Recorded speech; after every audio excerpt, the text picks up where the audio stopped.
سورہ عنکبوت کی 2 نمبر کی آیت. آپ اس آیت کو اگر غور سے پڑھیں گے, اللہ تعالیٰ اس آیت میں فرماتے ہیں احسب الناس ان یترکوا ان یقولوا آمنا وہم لا یفتنون. ترجمے پہ غور کرنا. کیا ہے؟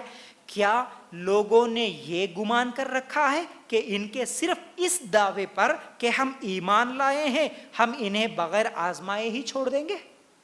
دیکھیے اللہ تعالیٰ اس آیت میں ہم لوگوں سے یہ سوال کر رہے کہ کیا تم صرف اس دعوے پر کہ ہم ایمان لائے, ہم تو مسلمان ہیں, ہم تو کلمہ پڑھ لیے, صرف اس ایک بات کے کہنے سے جنت میں چلے جاؤ گے؟ اللہ تعالیٰ فرماتے ہیں نہیں نہیں, ان سے اگلوں کو بھی ہم نے خوب جانچا ہے.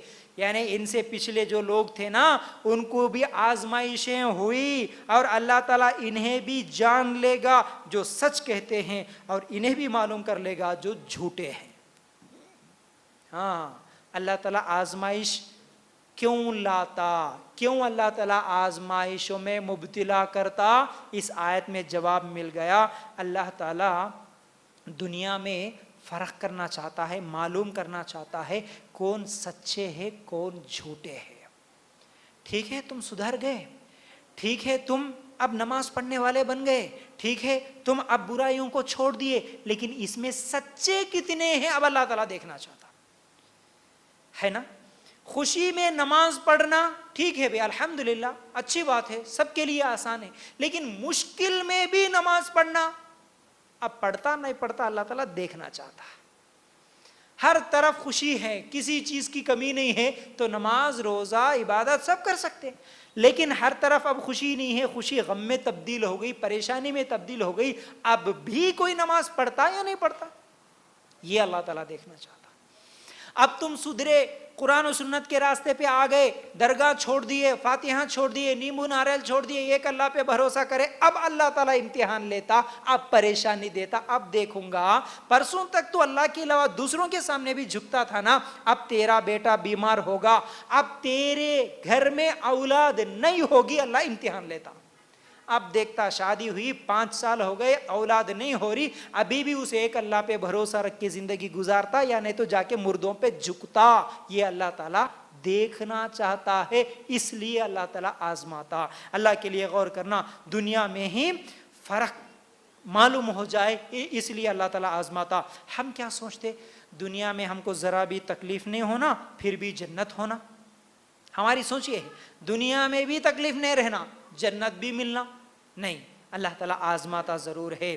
یاد رکھو ہر مشکل کے ساتھ ہی اس کے بعد والی آسانی ہے. مثال کے طور پر ایک اسٹوڈنٹ ہے, ایک طالب علم ہے. طالب علم جب وہ پڑھتا ہے تو اس کے لیے امتحان بڑی مصیبت تھی, ہے نا.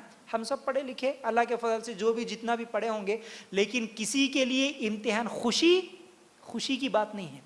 امتحان ہر ایک کے لیے مصیبت ہی ہے.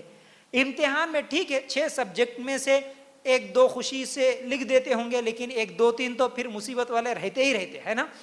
تو ہر طالب علم کے لیے امتحان مصیبت تھی, لیکن اس مصیبت کو اگر پار کر لیے, محنت کرے, تبھی جا کے جاب ملتی ہے, تبھی جا کے ڈگری حاصل ہوتی ہے. تو مصیبت کے بعد ہی تو ہم کو آسانی ملتی ہے. اگلا درجہ پانے کے لیے ایک تکلیف سے تو گزرنا پڑتا ہی پڑتا ہے.